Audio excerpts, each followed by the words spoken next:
Hello, सभी का स्वागत है। आज के इस वीडियो में हम परीक्षा के लिहाज से दो महत्वपूर्ण शब्द बट और बाई के सही प्रयोग के बारे में जानेंगे। साथियों, मैं बताना चाहूँगा आपको कि हमारे स्पोर्टिंग एरर्स में, ग्रामर में जो परीक्षा आपसे इन शब्दों के बारे में पूछा जाता है, छोटी छोटी गलतियां जो हम अक्सर किया करते हैं, उनसे रिलेटेड ये वीडियो आज है। तो इनके करेक्ट यूज के बारे में आज हम पढ़ने वाले हैं और हमारा ये प्रयास है कि हम आपको अच्छी से अच्छी सामग्री उपलब्ध कराएं। आपका हमारे चैनल नॉलेज डायरी पर स्वागत है और मैं आपका साथी आर.के. शर्मा आपके साथ इस पूरे वीडियो में बना रहूँगा। तो आइए अब हम आगे बढ़ते हैं। सबसे पहले हम बट के अर्थ के बारे में जानेंगे। We use but to mean except, after all. ये प्रयोग किया जाता है none, every, any and everything, everybody, nothing, nobody, anywhere, इन शब्दों के लिए बट का प्रयोग किया जाता है, जिसका मतलब एक्सेप्ट से लिया जाता है। ये इसका तात्पर्य होता है। ये सेंटेंस देखिए, he eats nothing but samosa. वो और कुछ नहीं खाता है समोसे के अलावा। Everybody is here but Bhupesh. इस सेंटेंस में भी यही बात है। I have finished all the jobs but one. Sarla has done nothing but cry all day. अब आपको इसमें not the expressions next but one, last but two, इनको बड़े ध्यान से देखना है। Vibha lives next door but one, मतलब मेरे से 2 घर दूरी पर विभा रहती है। नेक्स्ट देखिए, I was last but 2 in the race yesterday. ये हमने देखा। अब हम देख रहे हैं कि the expressions but for expresses the idea of if something had not existed or happened. But for जो शब्द है उसका तात्पर्य है कि पहले ऐसा नहीं था या नहीं हुआ है। उस संदर्भ को बताने के लिए हम but for का प्रयोग करते हैं। जैसे I would have been in real trouble but for your help.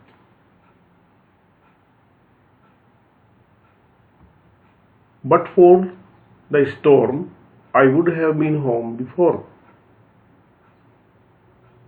तूफान की वजह से मैं लेट हो गया, अदरवाइज मैं घर पे होता 8 बजे से पहले।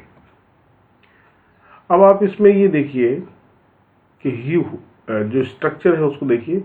Who should but, इस संदर्भ में हम बात करने वाले हैं। जैसे हम used to talk about surprising experiences, meetings, etc. कि जो आश्चर्यजनक रूप से किसी से मिलना है या कोई चीज दिख जाना है, उसके लिए हम इसका यूज करते हैं। जैसे I was just coming out of the supermarket when who should I see but old priest of town. कि जब मैं सुपरमार्केट से बाहर आ गया तो मैंने हमारे कस्बे के पुजारी को देखा। जो पुराना पुजारी था उसको मैंने देखा। ये हमने यहां पर देखा है। तो इस संदर्भ में हमने देखा है कि बट फॉर का प्रयोग उस चीज के लिए किया जाता है जो पहले नहीं था या हुआ नहीं था या हम इस संदर्भ में भी इसका प्रयोग करते हैं कि जो अचानक किसी से मिलना है या दिख जाना है, उस संदर्भ में भी हम इसका यूज कर रहे हैं। आगे देखिए कि बट के बाद में प्रोनाउंस का प्रयोग, pronouns after but. After but we usually use object pronouns. हम प्राय ऑब्जेक्ट प्रोनाउंस का इस्तेमाल करते हैं जो मी, हिम एटसेट्रा होती है। सब्जेक्ट प्रोनाउन आई, ही आदि का प्रयोग जो है are possible in a more formal style. वो और औपचारिक रूप की जो तरीका है उसमें सब्जेक्ट प्रोनाउंस होते हैं। Nobody but her would do a thing like that. और कोई नहीं पर वह उस काम को कर सकती है। इसमें हर जो आप देख रहे हैं वो ऑब्जेक्ट प्रोनाउन के रूप में प्रयोग किया गया है। और अधिक इस्तेमाल अगर अपन करते हैं और फॉर्मल तरीके से कि nobody but she would do a thing like that, इस तरीके से हम इसका प्रयोग कर सकते थे। आगे देखिए कि वर्ब्स आफ्टर बट, बट के बाद में प्रयोग की जाने वाली क्रियाएं, जैसे the verb form after but usually depends on what came before. Infinitives are normally without to. कि बट के बाद में जो वर्ब की क्रियाएं जो होती हैं वो उस चीज पर निर्भर करती है कि जो पहले क्या आ गया है। उस संदर्भ में हम बट का यूज करते हैं। जैसे the child does nothing but watch TV. यह केवल बच्चा टेलीविजन देखता है और कुछ नहीं करता है। डज और watch. She is not interested in anything but singing. वह गाने के अलावा और किसी में रुचि नहीं रखती है। इंटरेस्टेड इन सिंगिंग, इन चीजों को आपको देखना है। बट के बाद में जो वर्ब आ रही है वो इस संदर्भ में प्रयोग में लाई जा रही है। Can not but plus infinitive और can not help but infinitive is sometimes used with the meaning of can't help ING. एक स्ट्रक्चर जो आप देखने जा रहे हैं वो है कैन नॉट के साथ में इन्फिनेटिव या can not help but infinitive का हम इस्तेमाल कर सकते हैं कि इसको, इसमें मैं कुछ नहीं कर सकता। जैसे can not but is very formal. आमतौर पर हम इसका इस्तेमाल कैन नॉट बट के संदर्भ में करते हैं। कांट हेल्प जो है वो अमेरिकन इंग्लिश में वेरी विशेष कॉमन होती है।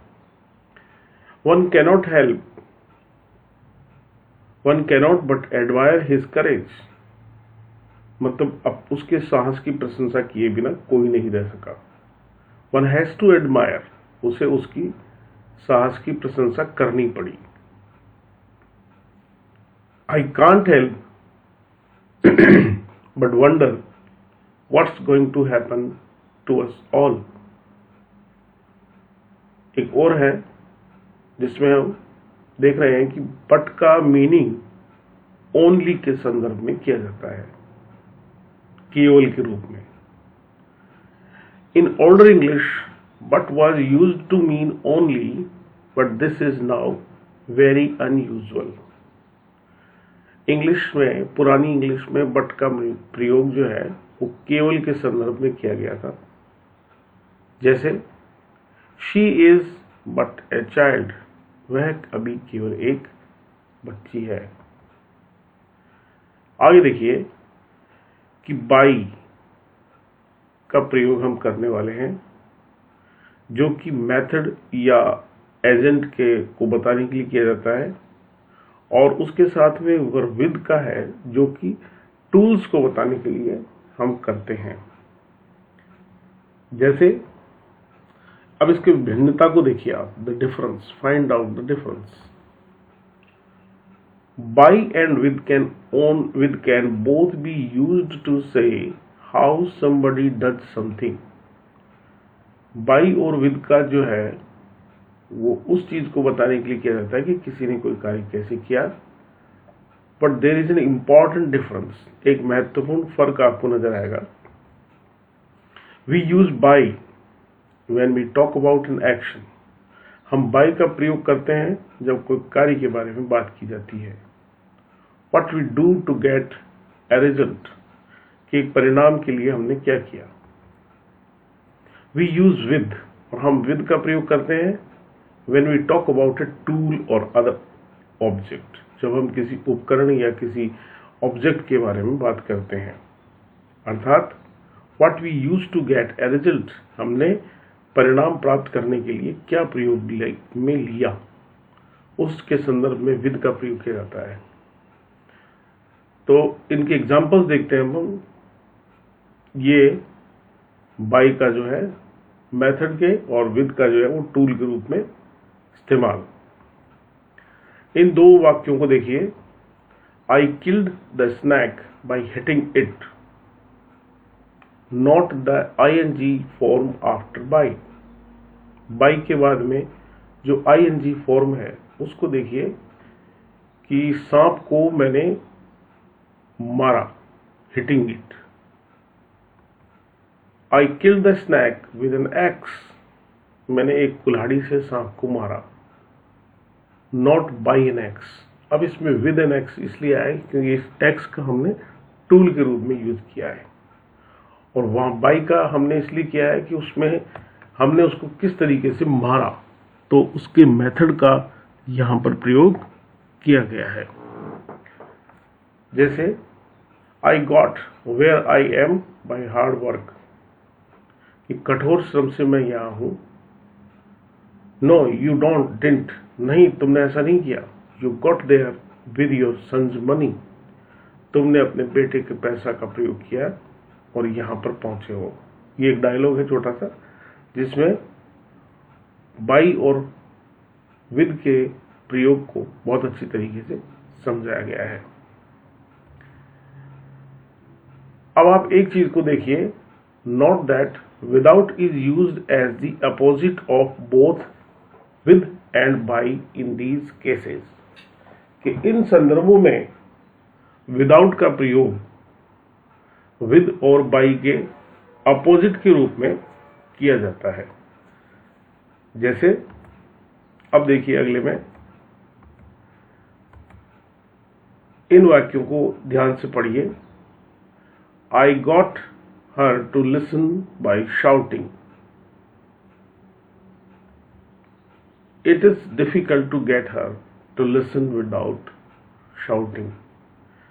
अब दोनों सेंटेंसेस को देखिए कि मैंने उसे जोर से बोल करके उसको सुनाया, उसको पुकारा, और दूसरा है कि उसको बताने के लिए, उसको सुनने के लिए हमें बहुत कठिन है ये कि जब तक हम चिल्लाएंगे नहीं तो वो सुनेगी नहीं। ये इसका मतलब है।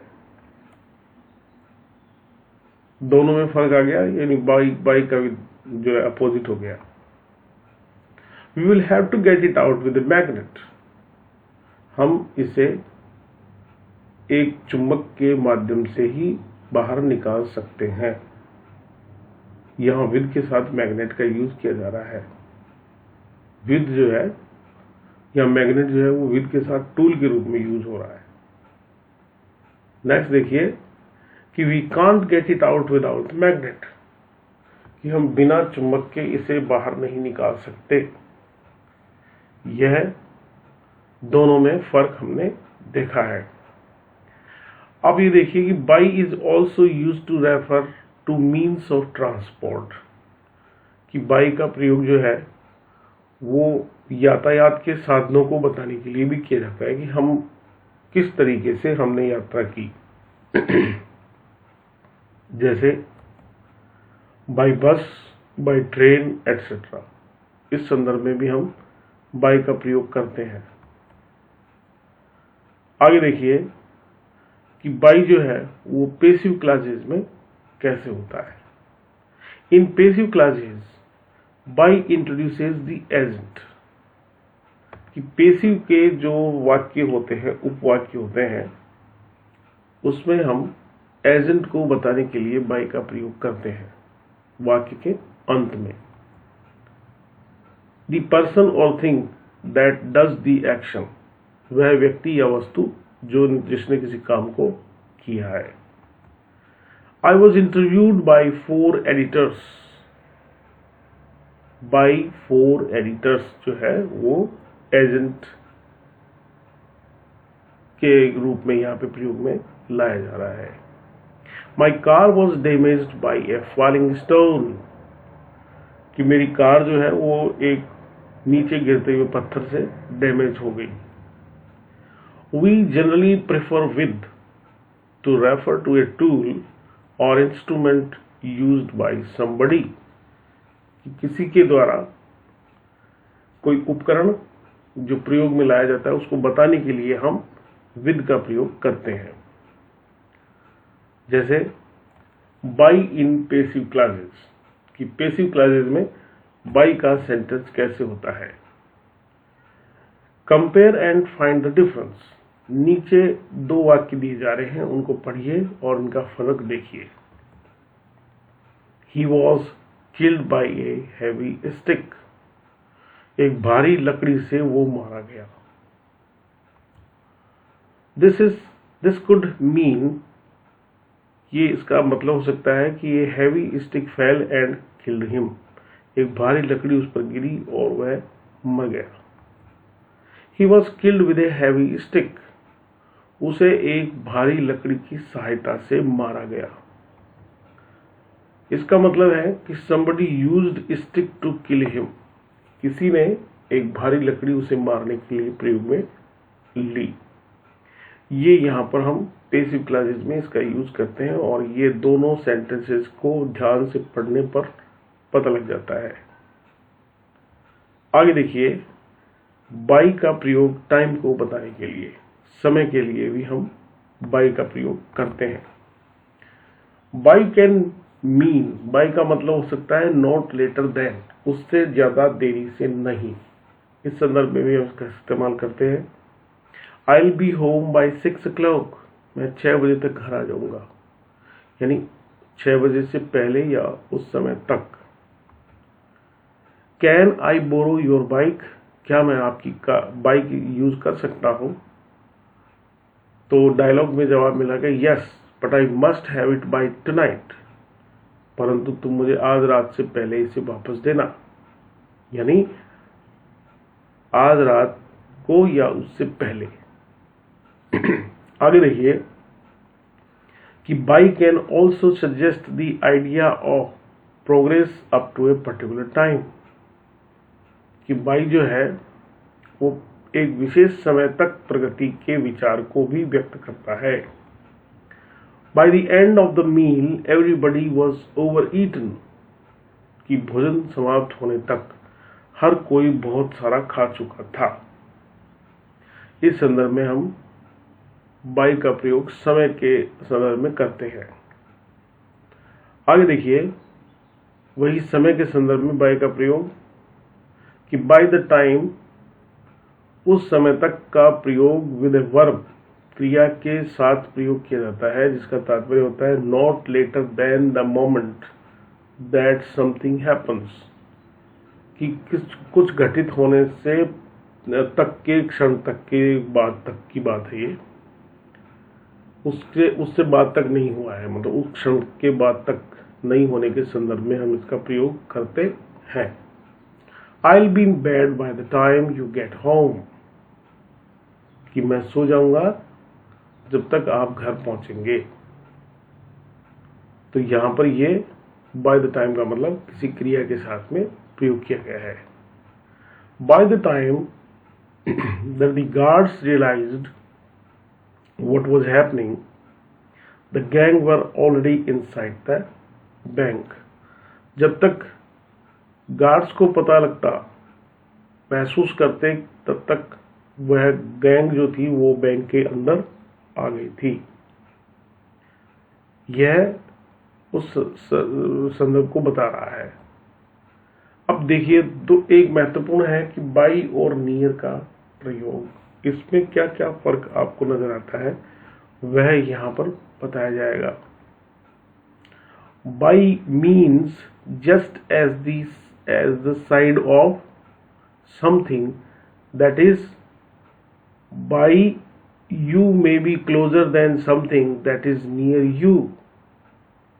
कि बाई का तात्पर्य होता है एकदम पास, उसके पास में, यानी कि आप उसके बहुत नजदीक हैं, या एक उस संदर्भ में कि आप उसके एकदम नियर हैं। तो दोनों का तात्पर्य इसमें क्या, एक तो एकदम जस्ट एज दी साइड, उसके नजदीक को बाई का प्रयोग कर दिया गया है साइड बाई साइड के लिए, और एक नजदीक के लिए नियर का प्रयोग किया जा रहा है। जैसे my family lives near the river, कि मेरा परिवार नदी के किनारे रहता है। आगे, we live by the sea, और हमारा जो घर है वो एकदम समुद्र के पास है।